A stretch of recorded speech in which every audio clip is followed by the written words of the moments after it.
Hello students, welcome back to our channel Learning Platform. Today we will discuss about the chapter The Making of a Scientist. Chapter 6 है ये, class 10 की book से। इससे पहले वाली video में मैंने आपके सामने इस चैप्टर के बारे में डिस्कस किया था। इट मीन इसकी स्टोरी को हमने डिस्कस किया था, एब्राइट के बारे में, जो कि उनकी कैसे शुरुआत हुई, वो किस तरीके से एक साइंटिस्ट बने, सब कुछ। जिन्होंने अब तक वो वाली वीडियो नहीं देखी है, मैं लिंक डिस्क्रिप्शन में दे दूंगी, आप लोग देख लेना। उस स्टोरी को मैंने इतने ईजी तरीके से, बिल्कुल अपनी लैंग्वेज में इतने आसान तरीके से समझाया है, जिन्हें बुक से समझ नहीं आता उन्हें डेफिनेटली इस चैनल पे और मैंने जो समझाया उस तरीके से बहुत अच्छा समझ आने वाला है। तो हम स्टार्ट करते हैं। इसके कुछ इंपॉर्टेंट क्वेश्चंस हैं, कुछ क्वेश्चन मैंने पहले से ही बोर्ड पे नोट डाउन किए हुए हैं, तो हम वन बाय वन सभी क्वेश्चंस को डिस्कस करेंगे। First question is, how did Ebright's mother help him in becoming a scientist. कैसे एब्राइट की मदर ने उनकी हेल्प की साइंटिस्ट बनने में, उनका क्या एक उनके लिए योगदान रहा, उन्होंने किस तरीके से एब्राइट के लिए हेल्प की एब्राइट की। रिचर्ड्स मदर, उनका ना पूरा नाम था ना एब्राइट Richards, mother made Richard that centre of her life. जो एब्राइट की मदर थी ना, जो एब्राइट था उनके लिए, वो उनकी लाइफ का ना एक सेंटर था, मतलब उनके लिए वो सब कुछ था एक तरीके से, क्योंकि एब्राइट के फादर तो थे नहीं, इसी वजह से एब्राइट की मदर का, वैसे भी एब्राइट कुछ अलग ही बच्चा था एक तरीके से, तो एब्राइट की मदर का पूरा फोकस हमेशा एब्राइट पे ही रहता था। ठीक है। She would buy microscopes, telescopes and books for him. वो मतलब जो और पेरेंट्स होते हैं वो लोग तो क्या करते हैं, अपने बच्चों के लिए टॉयज बाय करते हैं, कुछ और जो उन्हें पसंद आ जाए, लेकिन एब्राइट की रुचि, इंटरेस्ट जो था उसका, वो सब इन्हीं सब चीज़ों में था। तो एब्राइट की मदर उसके लिए हम क्या बाय करके लाई, क्या लाती थी, हमेशा माइक्रोस्कोप्स लाती थी, टेलीस्कोप्स ले आई, वो कभी कैमराज भी ले आई, ठीक है, और बुक्स, नई नई तरीके की बुक्स, जिसमें से एक बुक हमने चैप्टर में भी पढ़ी है, जिसका बहुत बड़ा रोल रहा है एब्राइट की लाइफ में। उस बुक के आने के बाद से एब्राइट की लाइफ में एकदम से एक टर्निंग पॉइंट आया, जब से उसने उस बुक को रीड किया था। ठीक है। She arrange trips for him, वो उसके लिए ट्रिप्स अरेंज करती थी जहां से वो कुछ चीजें सीखता था। वो ऐसे जगहों पे जाते थे जहां से वो कुछ नया नया देखता है, एब्राइट उन चीजों को कलेक्ट करता था। मैंने आपको बताया था, वो फोसिल्स हो गए, रॉक्स हो गए, बहुत सारी चीजें उसको कलेक्ट करना अच्छा लगता था, वो इन सब चीजों को कलेक्ट करता था। ठीक है।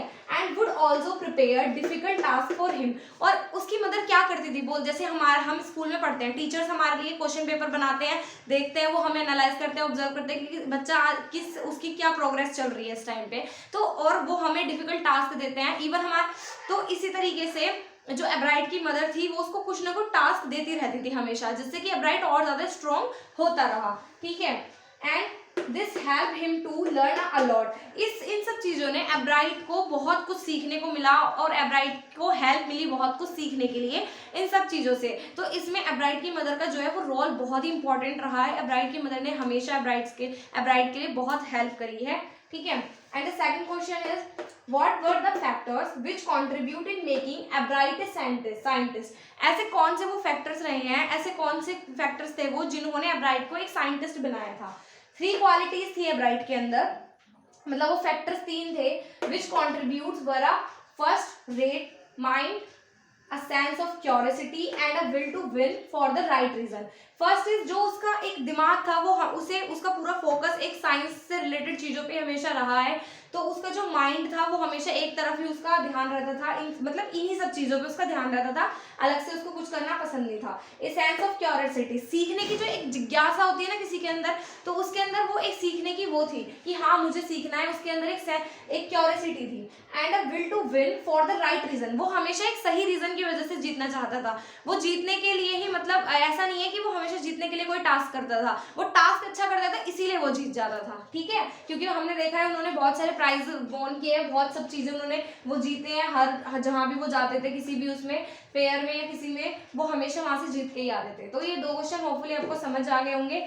अगर मैं इनके जो पिक्चर्स हैं वो आपको, मेरा एक टेलीग्राम चैनल है इंग्लिश अड्डा 18, वहां पे आपको ये मिल जाएंगे, इसके नोट्स, ये क्वेश्चन आंसर। तो जिन्होंने फॉलो नहीं किया है वो उस चैनल को, उस पेज को फॉलो कर लें, वहां पे आपको टाइम टू टाइम अपडेट्स भी मिलती रहेगी कि क्या चल रहा है यूट्यूब पे। अब इसके बाद हमारे 2 और 3 क्वेश्चंस और बचे हैं, उनको भी हम वन बाय वन डिस्कस कर लेते हैं। ठीक है।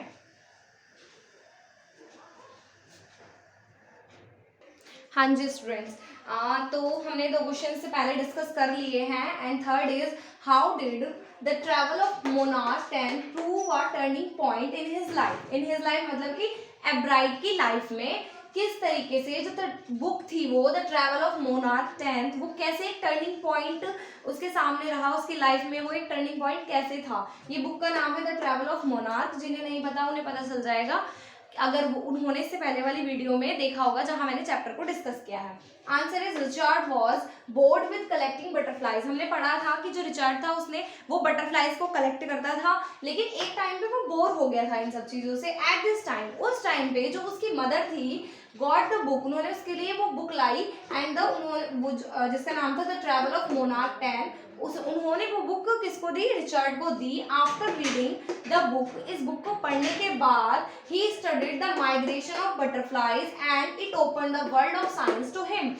इस बुक को लाने के बाद जब उन्होंने उस बुक को पढ़ा, उन्होंने उसमें क्या पढ़ा कि जो बटरफ्लाइज है वो कहाँ से आई है, उनका वो हमने पढ़ा था ना वो अमेरिका से आई थी, तो वो उन्हें उसके बारे में जब उसने पढ़ा तो इन सब चीज़ों ने उसके लिए एक रास्ता, मतलब एक वो वे खोल दिया था किसके, साइंस की तरफ जाने का। जब उसने वो बुक पढ़ी तो वहां से उसकी लाइफ की एक स्टार्टिंग हुई थी, वो उसकी लाइफ का एक टर्निंग पॉइंट रहा। ठीक है। And fourth question is mentioned to of Ebright's contribution to world of science.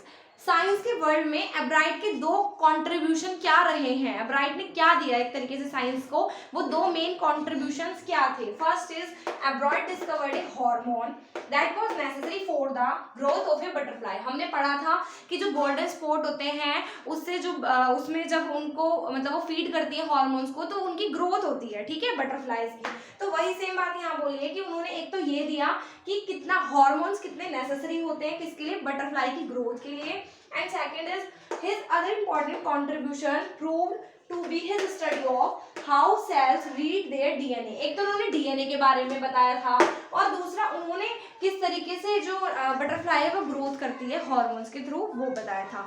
इन इस चैप्टर के जो 4 क्वेश्चन है शॉर्ट क्वेश्चन आंसर्स में है, ये बहुत इंपॉर्टेंट क्वेश्चन है जो कि प्रीवियस ईयर में आए भी हैं आपके एग्जाम में। तो होपफुली आपको ये समझ आया होगा। मैं आपको फिर बता रही हूँ, इंग्लिश अड्डा 18 ये मेरा इंस्टाग्राम का पेज है। यहाँ पे आपको सारी नोटिफिकेशन, सभी वीडियोस के लिंक और आपको यहाँ पे सब कुछ, ये जितना भी मैं लिख रही हूँ यहाँ पे इसके पीडीएफ्स वगैरह आपको वहाँ पे सब प्रोवाइड हो जाएंगे। जिनको भी ज़रूरत है वो इस पेज को फटाफट से फॉलो कर लीजिए। होपफुली आपको ये वीडियो अच्छा लगा होगा और अगर अच्छा लगा है तो इसको लाइक शेयर सब्सक्राइब जरूर करना। इसके यही इंपॉर्टेंट क्वेश्चन है जो आज मैंने इस वीडियो में आपके साथ डिस्कस किए हैं। And thank you so much.